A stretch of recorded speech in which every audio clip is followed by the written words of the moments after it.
Okay, I want to welcome everybody to tonight's class. Welcome the new people and, of course, our old comrades. Tonight's class is going to be discussion on a book called Socialism Betrayed by Roger Keeran and Thomas Kenny.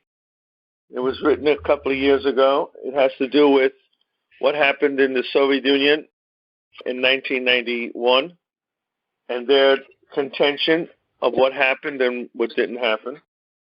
And with that discussion, we came to the understanding that Bukharin, what he represented in the Soviet Union in the 1920s, and the general three shifts or three directions for the communist movement in the Soviet Union. One was Stalin, a collectivization and industrialization quickly. Then on the left was Trotsky, World Revolution, and on the right was Nicholas Bukharin, NEP, New Economic Policy. I'm going to start off talking about Bukharin. Nikolai Bukharin was a Bolshevik economist. Lenin noted that Bukharin is the most highly valued and important party theoretician, but it is very doubtful if his theoretical outlook can be considered as fully Marxist. And therein lies the problem, the crux of the problem. Many of the early theoreticians of the Communist Party of the Soviet Union were Russian intellectuals that gravitated toward Lenin and the Bolshevik Party because they gained state power in 1917. But that doesn't mean necessarily that these intellectuals were necessarily followers of Lenin's thinking. And some of these economists didn't have a fully developed Marxist theoretical outlook. There were many schools, philosophical interpretations of Marx, and Lenin was one of those. So there developed two trends in Soviet politics. There was Lenin's and Stalin's views, and there were Trotsky's and Bukharin's views.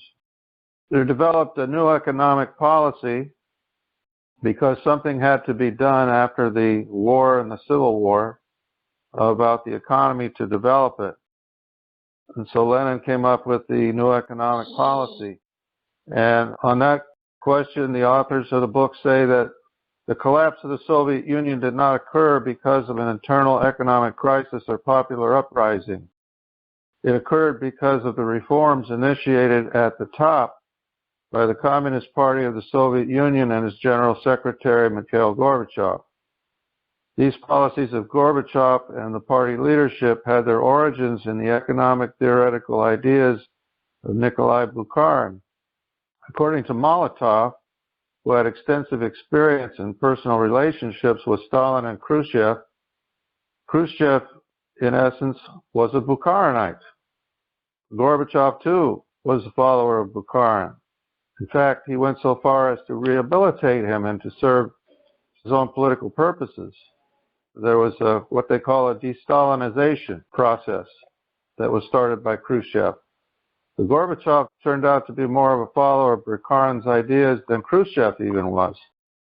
The working class tendency, however, in the early days, took root and favored policies that strengthened the working class by rapidly building up industry and weakened the property-owning classes by collectivizing agriculture. These policies strengthened the role of the Communist Party, particularly in centralized planning. In the late 1920 and early 21, with the country freed of foreign invaders, Lenin and other leaders of the revolution turned their attention from war to peace. They needed to replace the policies of war communism, particularly the forceful appropriation of surplus grain that had alienated many peasants. And so in March of 1921, at the 10th Congress of the Bolshevik Party, Lenin proposed what became known as the New Economic Policy. Commenting further, Roger Keeran writes, he, Bukharin, would have continued the new economic policy and allowed or even encouraged private enterprise, particularly among the Kulaks, which are the rich peasants. So what are the fundamentals of NEP? Well, Lenin considered NEP to be a strategical retreat.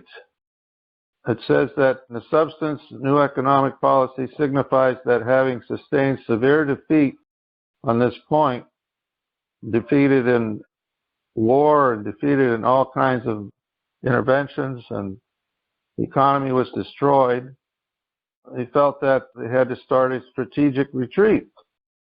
And so he said, in effect, before we are completely routed, let us retreat and reorganize everything, but on a firmer basis. If communists deliberately examine the question of the new economic policy, there cannot be the slightest doubt in their minds that we have sustained a very severe defeat on the economic front. In the circumstances, it is inevitable, of course, for some people to become very despondent, almost panic-stricken. And because of the retreat, these people will begin to give way to panic. That is inevitable. When the Red Army retreated, was its flight from the enemy not to preclude to its victory? Every retreat on every front, however, caused some people to give way to panic for a time. But on each occasion, on the Kolchak front, on the Denikin front, on the Yudenich front, on the Polish front, and on the Wrangel front, once we had been badly battered, and sometimes more than once, we proved the truth of the proverb. A man who has been beaten is worth two who haven't. After being beaten, we began to advance slowly, systematically, and cautiously. Of course, tasks of the economic front are much more difficult than tasks on the war front. Although there is a general similarity between the two elementary outlines of strategy, in attempting to go over straight to communism, we, in the spring of 1921, sustained a more serious defeat on the economic front than any defeat inflicted upon us by Kolchak, Denikin, or Pilsudski. This defeat was much more serious, significant, and dangerous.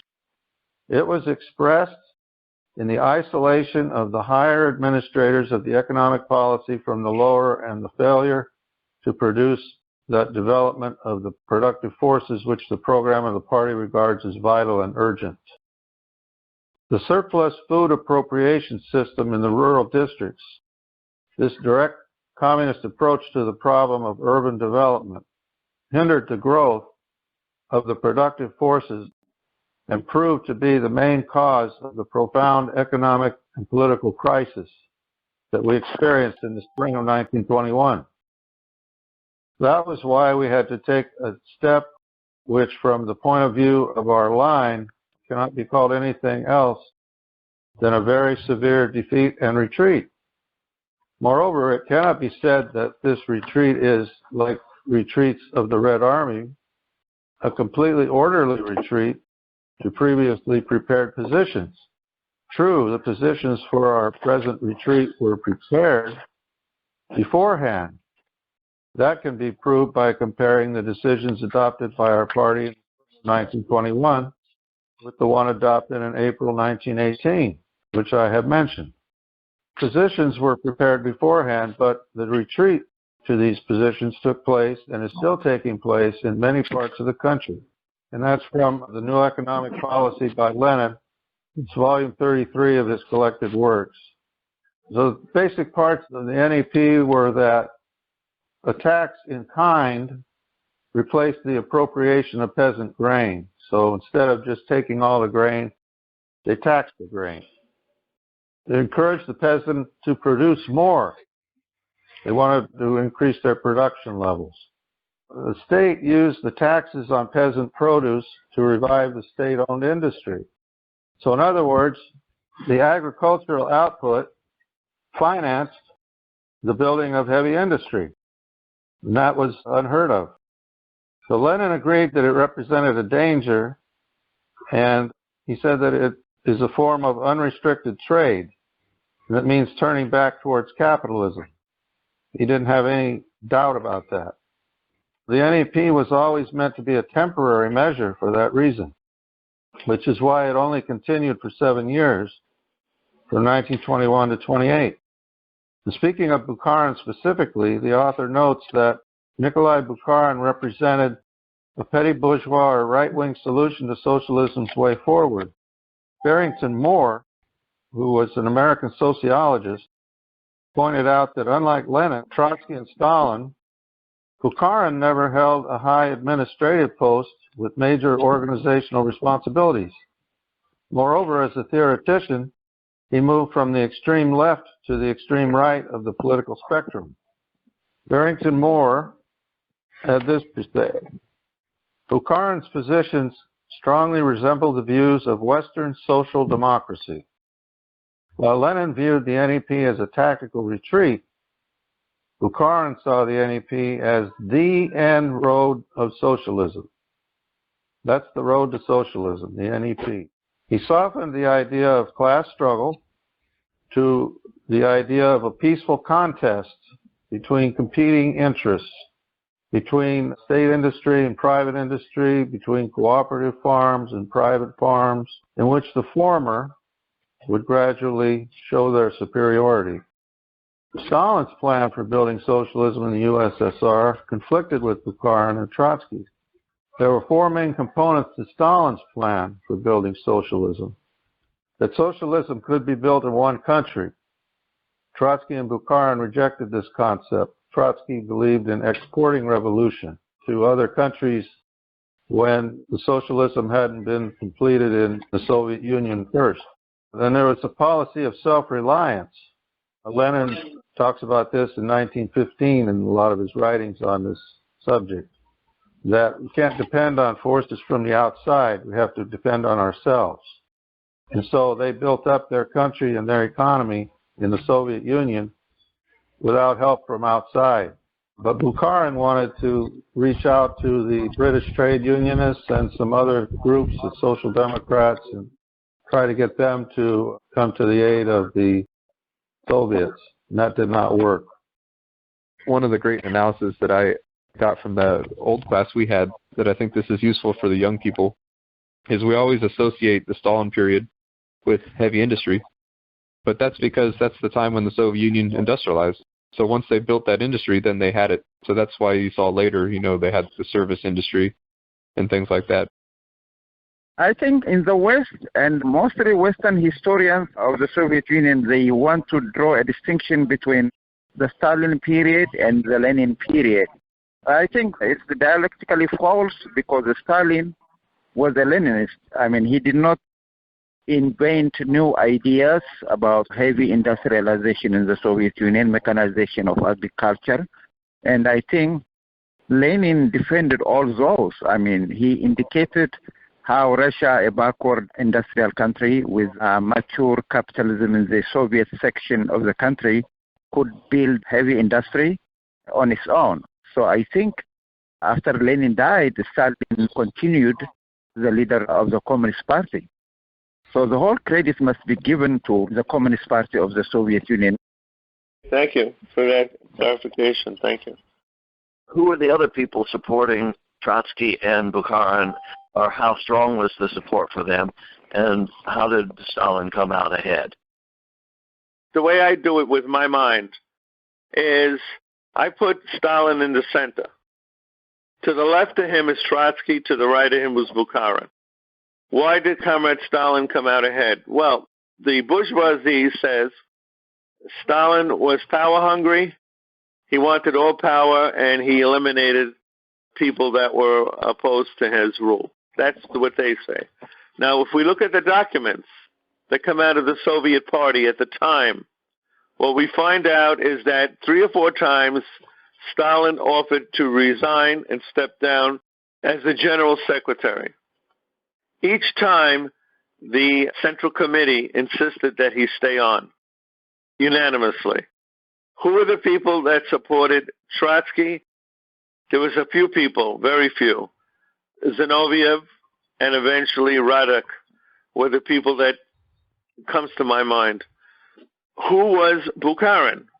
He was the editor of Izvestia. And that's the position he held. It was never the head of the Red Army the way Trotsky had been or anything else. When there was the trials Mission to Moscow, which I urge everyone to look at, the DVD of the film Mission to Moscow. If you look at that film or read the book, you'll see clearly that the trials had to do with their involvement with Japan and Germany, agents of Japan and Germany. The Trotsky followers say it's ridiculous. The American ambassador at the time had enough information in his memoirs called Mission to Moscow, that's his memoirs, and to say that they were. And that the trials for him, he sat through the trials, that he felt they were very fair. This book was originally published by international publishers in 2004, and it was very controversial at the time. They did not want to publish this book, but it was back and forth, and then they decided to publish it. The reason was because it's critical of the idea of market socialism, which was very much in play during the time of Gorbachev. The whole thing with market socialism was to link it back to the NEP period with Bukharin, and that's why I'm starting out talking about this. The ramifications of this book was later on it was pulled from the international publishers and taken out of publication, even though it was very popular. Later on it was printed in, for example, in Cuba. There's a Spanish edition. After it was published by international publishers, the party itself didn't want this book in publication, and so it later pulled it even though it was still selling copies. I just want to mention that. Thank you, Comrade. Very important.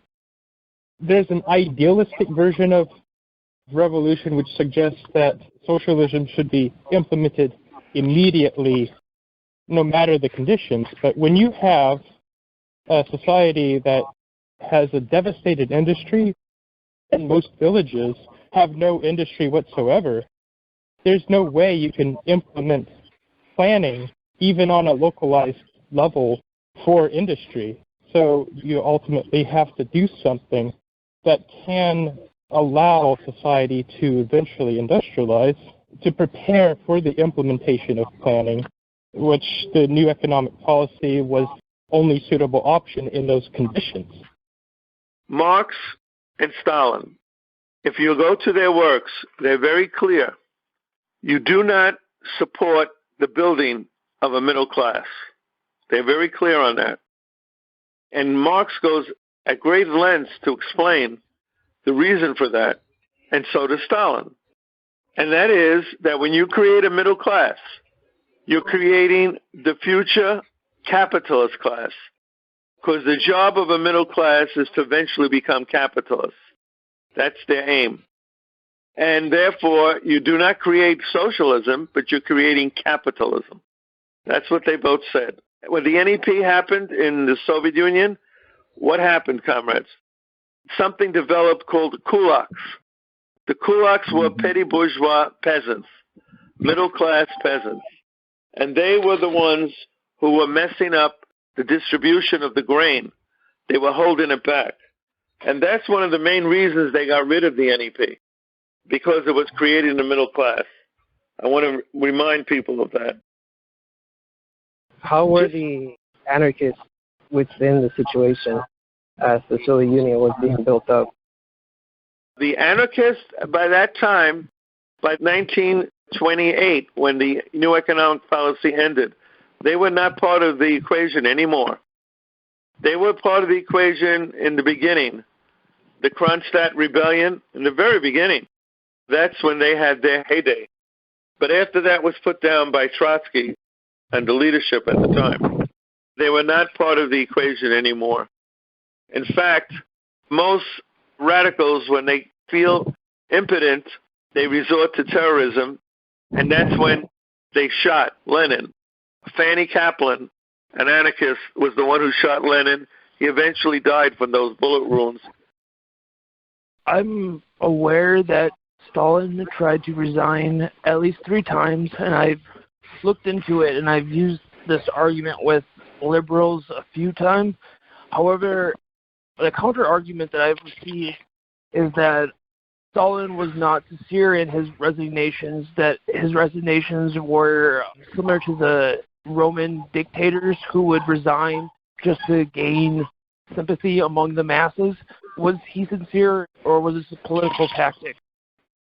You can only look at history objectively, what did happen, not the reasons behind psychologically why they happened.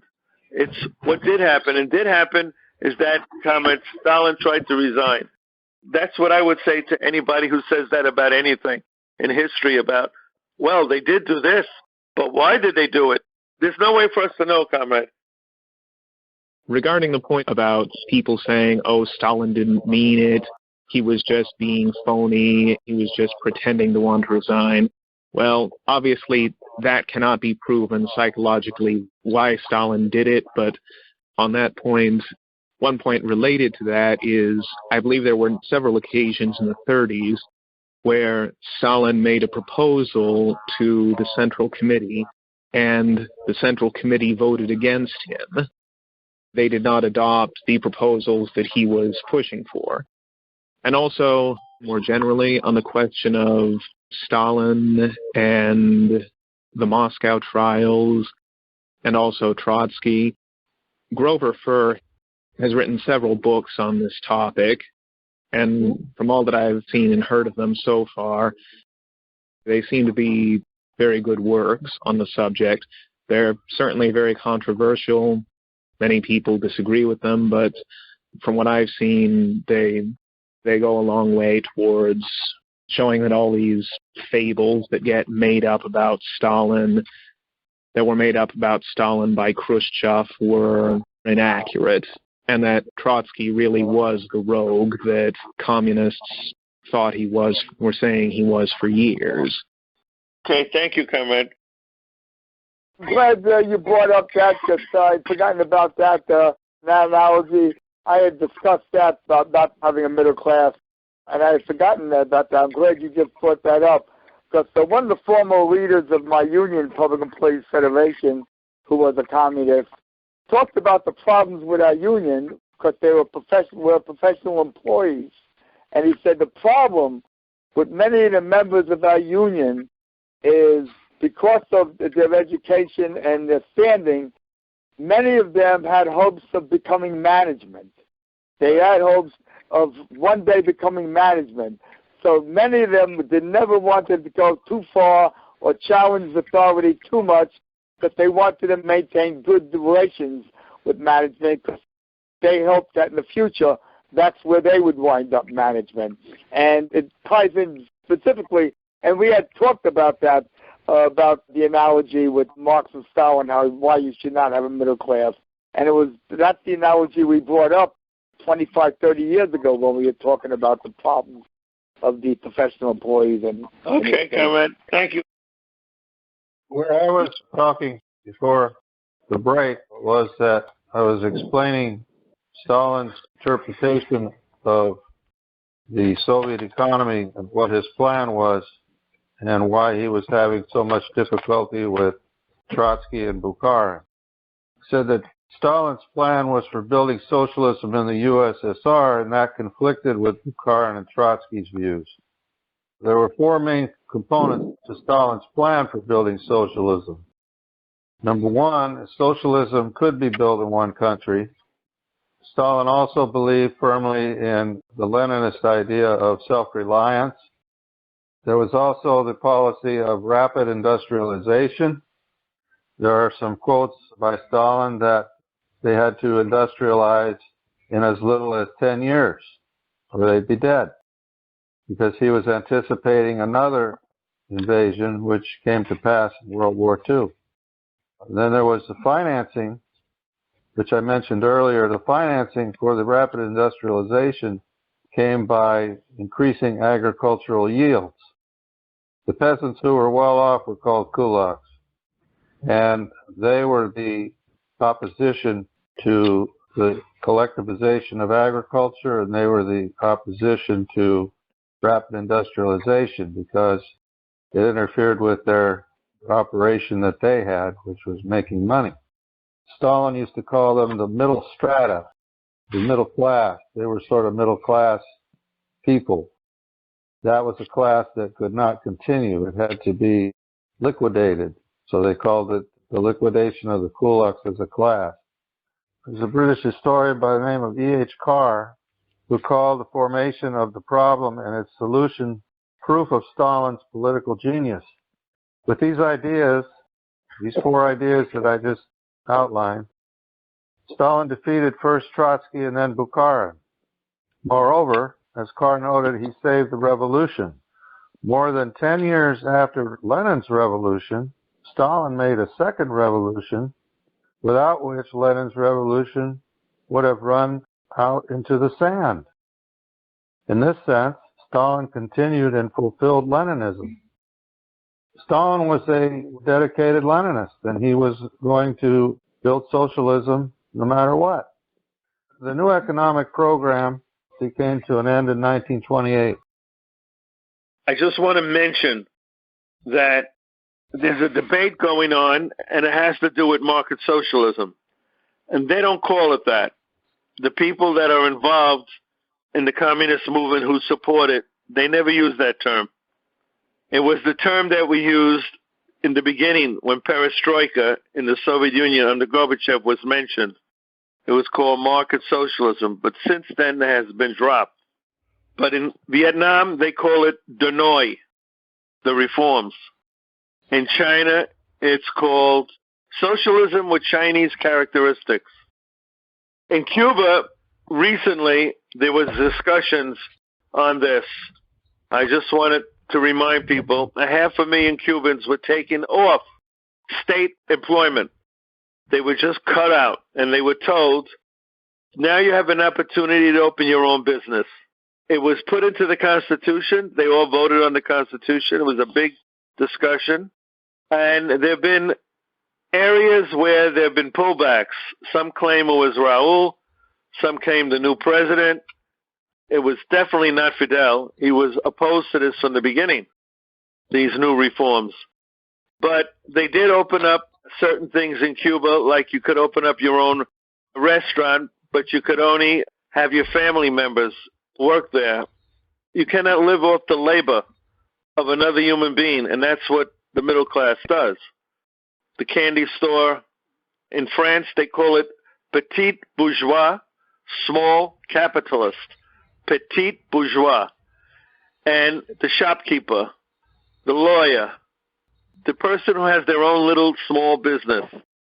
And in the German Democratic Republic, they had boutiques, little small boutiques. So even the GDR had some of that in the 1970s and onward. I hope this is something that people begin to think about, because it's a big discussion. Is China socialist? Is China not socialist? And one of the reasons they give is the new economic policy that they're following. In fact, the leadership of China says it needs to be 70 years or more, whereas in Soviet Union it was 7 years and then stopped.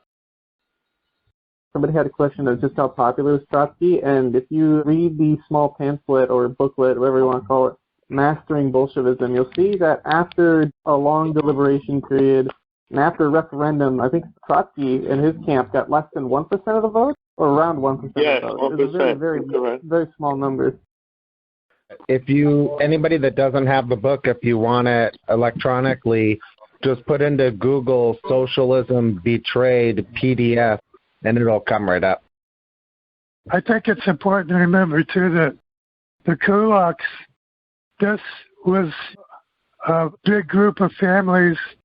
What would happen is that after the revolution, Lenin promised land, and some people were allowed to own so much land and operate their own farms and even share in a profit as long as they sold their wheat to the government at government-regulated prices.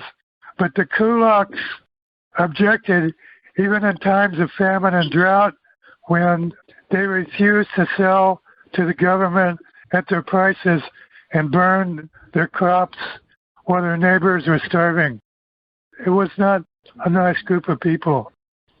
Okay, thank you. All right, we're going to have to adjourn now. I want to thank everybody and have a good evening.